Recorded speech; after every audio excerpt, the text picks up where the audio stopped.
And we're back with some more Hamilton Tigers franchise mode in FHM 11. And in this one, we have the offseason of year number 14. And this is a look at our current roster. We have 19 players on the roster. We're currently at 86.3 million on the salary cap, so we do not have much room to work with. That's why I've approached 3 depth players who are not going to cost too much. Marcus Ruck being one of them, 2.5-star ability, 30 years of age. Really good at faceoffs. He had 23 points last year with Florida in 71 games played, 60 grade. Then you also have Richard Christian Deradix, 2-star ability, 27 years of age. And it's important to note that he has never played in the NHL before. And then you also have Alexander Anderson, who is a 2.5-star ability, 27 years of age. Good passer, 18 aggression, 17 shot blocking. And last year he played for the Tampa Bay Lightning in 13 games played, had 2 points at a 56 grade. And I'll be honest with you guys, if this team by the trade deadline is not in a playoff position, we may very well just have to dismantle this team and start over, because this franchise mode has not gone as expected, to say the least. DuPont has not worked out. We're gonna have to find a trade for him. I actually have him offered out on the shopping screen if we could get a first back for him. Then if you take a look at the upcoming FAs, you'll see that Michael Misa, our leading point scorer last year, who had 60 points, yes, he was our leading point scorer, is not interested in re-signing. Then you have Stian Solberg, who's asking for almost 9 mil for 1 year. I'm not giving him that for a 2.5-star player. And then Joe Miller as a 4-star ability is really underwhelming offensively. Only 18 points last season in 50 games played. And not to mention, he's got a great contract. So that could be a lot of value that we could get back in a trade. So that's why I have him on the trade block. And it's just been a very frustrating sequence of affairs these past few years, especially. And I think the real turning point was when we were forced to trade both Adam Gagin and Ivan Ryabkin, because obviously Gagin was a really good goaltender for us, and Ryabkin, he was solid 70 to 80 point guy. And then all of a sudden, neither of them wanted to re-sign in the same offseason, so we were forced to trade them to get trade value back for them. And then not to mention our roster as a whole right now, our youngest player currently is Miller at 25 years of age. Then you have Shkarikovich at 26. We have 2 players younger than 27. And not to mention the fact that we don't really have too many good prospects. We have Doug Meyer, who's 20 years of age, 2-star ability currently, but I don't think he's really ready for the NHL as of yet. He's still got some more development to do. And then, of course, you have Archie Starks, the goaltender who we took in the previous draft, who is currently at a 1.5-star ability for half-star potential, so he's still got a long way to go. But besides those 2, we really do not have too many good prospects. And combine that with the current state of our team, with how many players we have on the trade block, and just how we've been doing as of late in general, with our record being as shaky as it's been, we just barely made the playoffs last year by the skin of our teeth. And then on top of that, of course, you have what has been possibly the theme of this entire GM mode, and even the Rangers GM mode to an extent, is unstable goaltending, as we see by our current starting goaltender, Daniel Kleems, who in 24 games played for us last year had a 928. So hopefully he can keep that up. But I'm not holding my breath with the way goaltending has gone for us so far throughout really all of FHM 11. So depending on what this team does leading up to the trade deadline, we may very well just be completely dismantling this team. And honestly, under normal circumstances, at this point, I would just say I would resign. But as I recently announced, there is going to be a rebrand coming up in the next month or 2, and I don't want to start any new franchise mode series until after that happens. So we're going to keep going with this one, but this is, to say the least, I have been extremely frustrated with this franchise mode. This has been probably the most frustrated I have ever been, at least in FHM, with a team at all. Like, I've been playing FHM regularly since FHM 7, I think it was, is when I officially made the switch from EA. And I can't remember a time where I've ever been this frustrated by a team. So, like I said, come trade deadline, if we are not in a playoff position, then we might just end up dismantling this team completely and going into a rebuild, because it's just not been favorable. This team has been so frustrating. And I think a big part of my frustration is that this team on paper is so talented, you know, like it's frustrating to see this group struggle so much and continue to be a borderline playoff team when we really shouldn't be that. We should be much better. And that, unfortunately, over the past few years, that just has not happened. So that all being said, we're going to advance the simulation here and see if we get all of our free agent signings, and then we will, I guess, advance to the draft. All right, time for the draft lottery. We are currently in the 11th position. I believe that is Ottawa's pick that we acquired last year. So let's see what happens. At number 20, you have Philly, followed up by Pittsburgh, Detroit, Boston, Nashville, Cleveland, Dallas, New Jersey, Toronto. Your Hamilton Tigers at number 11, followed by Montreal. So Calgary moves up, Portland, LA, Columbus, Colorado, St. Louis, Edmonton, Florida, and Calgary at number 1, followed by Cleveland.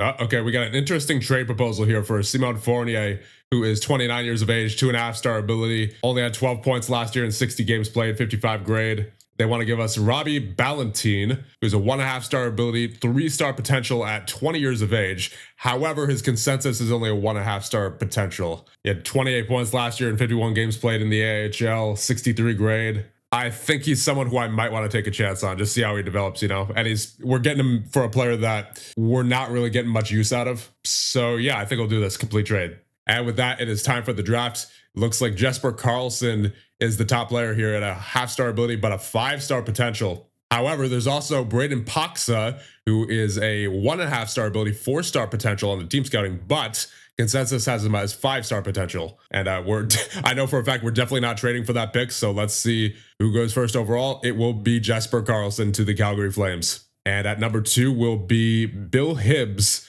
to the Cleveland Barons, a 1.5-star ability, 3.5-star potential. And third pick will be Braden Paxa to the Florida Panthers. So there's your top 3, and we will now advance to our pick at number 11. So there's one 3.5-star potential left in Yaroslav Tomanets. I mean, we already have our guy in Archie Starks, who is way ahead of him, at least in terms of his current development. I mean, I guess you never know how Starks is going to simulate, right? But still, I think I'd rather take a skater here. So this guy looks interesting. Aaron Mountain, who is a 1.5-star ability defenseman, 3-star potential, and the consensus has him as 3.5-star. Overall, he's got some pretty good ratings in there already. Projected to be picked at number 11. Okay, so I mean, if we take him here, that would be entirely accurate. That's a first for the mock draft.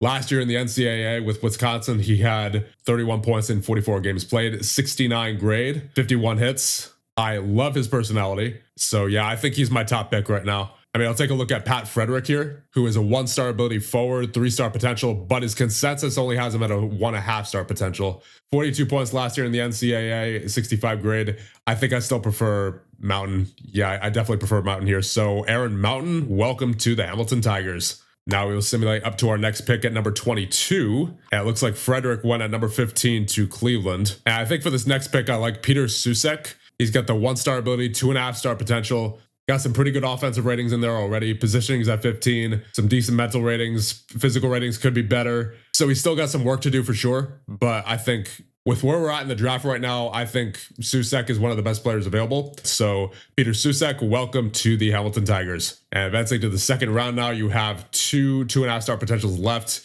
Both goaltenders. The first one is Edward Abernathy. And then you have Yossi Yedidia. It looks like he's actually Archie Starks' teammate there. As we see, yeah, they're on the same team. Unfortunately, it doesn't look like Yedidia is nearly as good as Archie Starks, but still got some okay ratings in there. He's better than Abernathy, at least. He's got a pretty good simulation so far. Last year with the U.S. program, he had a .914 save percentage in 37 games played. And as far as skaters go, there's no one else I'm really interested in, considering everyone's a 2-star below at this point. So yeah, I think we'll take Yossi Yedidia. Welcome to the Hamilton Tigers. And now there's only one 2-star potential left here in the third round.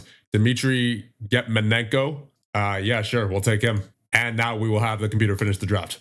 All right, there you go. All of our desired free agents have signed. And so we're now at 22 players on our roster, and we are just over the salary cap. I mean, we could always put Antonani on the injury list to temporarily clear up cap.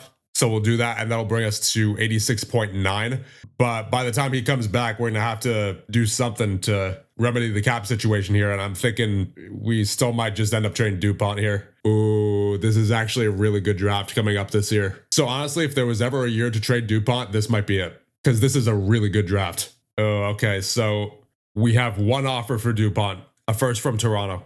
I mean, they haven't made the playoffs as of late, and last year they were 38, 40, and 4. So honestly, I think we're going to have to consider that. Yeah, I think we got to do that. Because honestly, with DuPont's contract being the way it is, that is easily the best offer we'll get for him. And the best part is we don't have to retain any salary in this. So I think I might just take that. Because as I said, he just has not been working out the way I hoped he would, and neither has really anything in this GM mode. So I think we got to do this right now. So Landon DuPont, thank you for your service here, but it's time to move on. And so with that, we now have the money to reapproach Slavomir Farkas, who only wants 2.3 for 3 years. We'll definitely do that. I'll give him a little bit more, 2.45. I think we'll also go back after Craig Travers. He was pretty good for us last year. I just was not sure if we could afford him, given our cap situation, but now we definitely can. However, I think I want to give him 2 years. He's asking for 3 currently. And there you go. Craig Travers and Slavomir Farkas have rejoined your Hamilton Tigers. So that puts us at 23 players on the roster. Salary currently is at nearly 80 million. So I believe we are good to go to head into year number 15. And into the Hockey Hall of Fame this year are Sebastian Aho, Kirill Kaprizov, Connor Hellebuck, and William Nylander. And since we traded Landon DuPont, we're going to have to assign a new alternate here. And I think that's going to be Schaefer. All right, so here is our roster heading into the year number 15 regular season.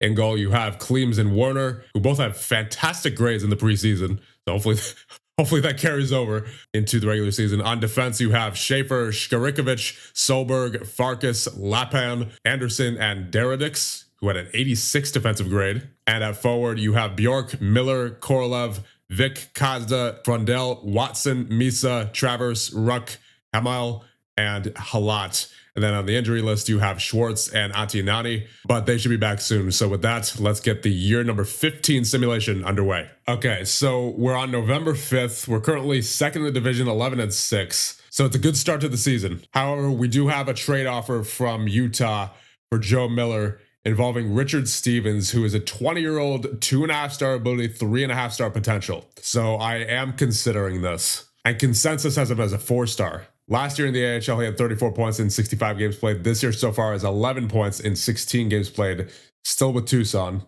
71 grade currently, 121 hits last year. Looks pretty good all around already. Let's see, how's Miller done so far this season? 6 points in 16 games played, 24 hits. All right, let's compare the two. So obviously we know Miller right now is the better player, but what I'm looking at is Richard Stevens' potential to surpass Miller in the future. So Stevens is already the better puck handler, is 17 puck handling, and he looks like he overall has more offensive potential than Miller. Defensively, Miller is obviously better right now overall, but I think Stevens, given the right growth, could end up being better than Miller defensively as well. Physically, I would say they're almost even currently. And Stevens might even have an edge right there. He has a 20 stamina, and most of his other physical ratings are at least on par or better. I think the only category which Miller beats Stevens is mentally. And even that'll probably get better with age with Stevens, right? And of course, not to mention, Stevens is only 20 and Miller's 25. At this point, we know how Miller simulates, and it doesn't seem like he's going to get much better. So I think,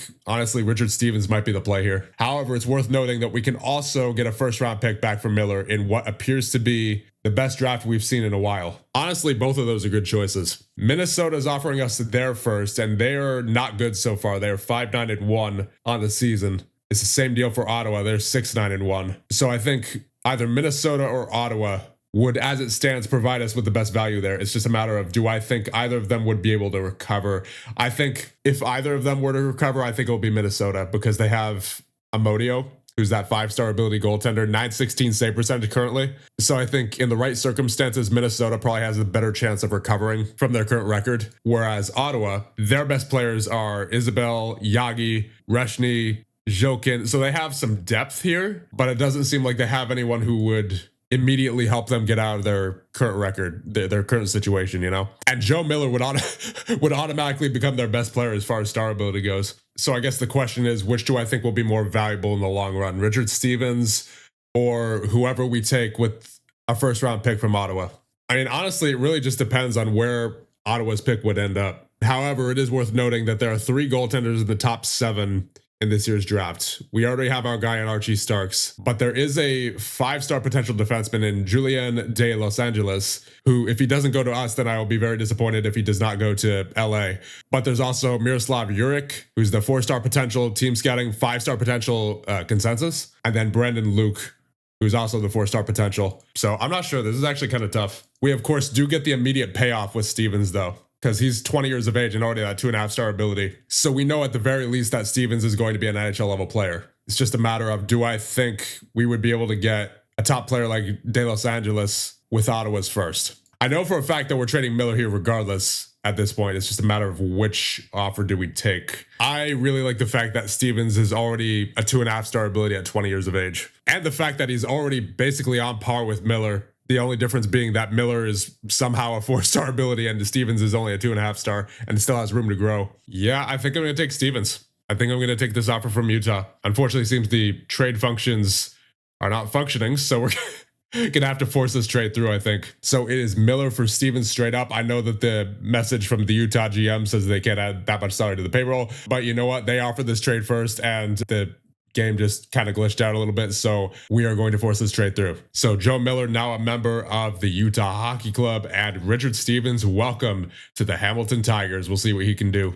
We have a major injury to Travers, 2-3 weeks. All right, we're on December 1st. We are 19-11 currently, which has us third in the Atlantic Division. We're in a pretty good spot right now. Let's check out the player stats. In goal, you have a .929 save percentage for Cleams in 23 games played. So he is following up last season with yet another stellar performance. That is so good to see. Please keep that up. Warner in 8 games played with a .923. So goaltending, not an issue right now. Skater-wise, Vigo Bjork having a bounce-back season so far with 41 points in 30 games played, following a season where he had a really not so great season, only 57 points last season, which was his lowest point total since his rookie season. So good to see from the captain. And then you have Frundell with 27, Kazda with 21, 19 points for Antinani in 22 games played, save for Farkas. Really, Farkas with 19 points in 22 games played. That is, wow, I didn't think he was going to be off to that hot of a start. Good for him. Then you have Korolev and Misa with 17 points, 16 for Vic, 11 for Anderson,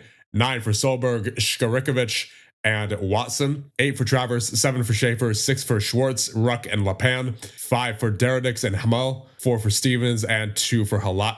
And a look at the team stats now. Goals for per game, we are 14th in the league with a 3.2. Goals against per game, we are 3rd in the league with a 2.53. Face-offs, we are, oh boy, 29th in the league with a 48.2. Power play, with 20th in the league with a 19.1. And penalty kill, we are 25th in the league with a 78.1. So there's definitely some room for improvement. But as far as our record goes, things seem to be going pretty well. And we're getting goaltending, we're getting scoring from our top guys. All that considered, I think we can advance ahead here and see how December and possibly even January treats us. Oh, Schaefer out. How long?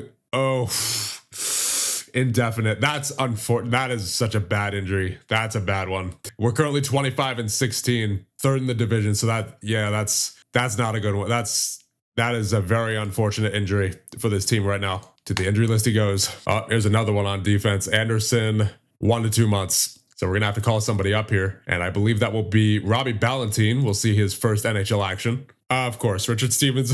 Richard Stevens out in this game, man. I swear. It has a way of really trolling me, really messing with me. And he wasn't doing too bad either. Already 20 points in 38 games played. That's more than Miller would have gotten in a whole season. So honestly, that's a good acquisition. In my opinion, that's a good acquisition. But just unfortunate there with that injury. He's going to be out for the rest of the season. Oh, there's another one. Ballantine down 2 to 3 weeks. And we're going to have to call somebody up as we are short yet another defenseman. So actually, I think we're going to have to go out to free agency here. Oh, man. Tyson Orr is still out here in free agency, 5-star ability. And there's also Del Vecchio and Zavrina. Honestly, Del Vecchio at $5 million for 3 years would not be bad. And then obviously there's Orr, who last year had 105 points with the Islanders. He wants $9 million, 8.2 actually for 3 years. I mean, that would be a steal. I am considering. Especially given the fact that Schaefer and Stevens are currently out indefinitely. So it's not like we're going to be getting that cap back this season. So we may as well put it towards someone like Tyson Orr, 28 years of age, 5-star ability, good personality. He was amazing last year. 134 hits even as an offensive player, 9 points in the last time he was in the playoffs. I think we got to do that. I mean, I think we got to at least make an offer for Tyson Orr. And considering the fact that we're currently in the regular season, he should accept that right away. Obviously, we're going to need a defenseman no matter what, but I think we got to go after Tyson Orr as well. So as a temporary replacement defenseman, we'll go after Liam Meyer, 2-star ability. Last played in the NHL for San Jose, 17 games played, 5 points, 57 grade. So he should not be costing too much here. Yep, he wants a minimum contract. That'll work for me. And now there's the matter of Tyson Orr. I mean, that's a really good deal. That is a really good deal. In fact, I think I'm going to try to take him down a little bit more, just considering the fact that no one has offered him so far, and it's February, right? And we're offering him a 3-year deal here. This could be a really good steal of a deal for 2 years and change. So 7.5 for 3 years. Will he do that? I mean, he's down to 8.1. I'll go 7.75 for 3 years. 7.85 for 3 years. All right, there it is. 7.85 for 3 years for Tyson Orr, the 5-star ability player. Yeah, I mean, we're doing that. That's a steal of a deal. That is a steal for a 5-star player. Submit offer, and he has joined your Hamilton Tigers. Welcome to the Hamilton Tigers, Tyson Orr. Unusual for a 5-star player to be in free agency, or at least you wouldn't think a 5-star player would be in free agency at this point. But nonetheless, Tyson Orr was still a free agent, and no other team was offering for him, so I went after him. That's as simple as that. And Tyson Orr is now a member of your Hamilton Tigers for the foreseeable future. All right, so we're on March 1st. We are 38, 27, and 1.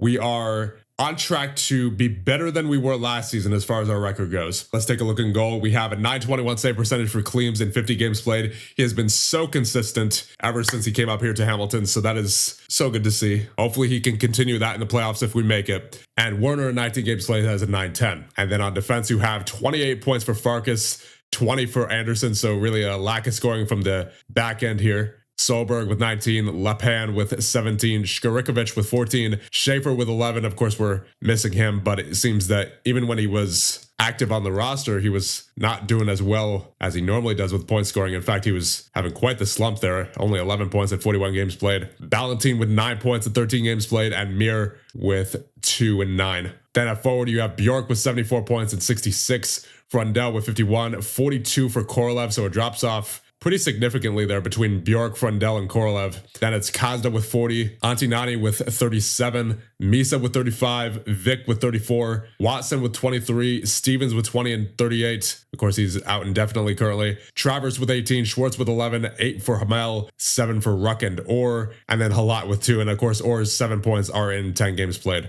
Now let's get a look at the team stats. Goals for per game. We are 26th in the league with a 2.98. Could be better. Could be much better, actually. Goals against per game, however, we are 5th in the league with a 2.86. So thank you, goaltending, for once being the bright spot of this team. Faceoffs, we're 22nd in the league with a 49.6. Power play, we are 26th in the league with an 18.2.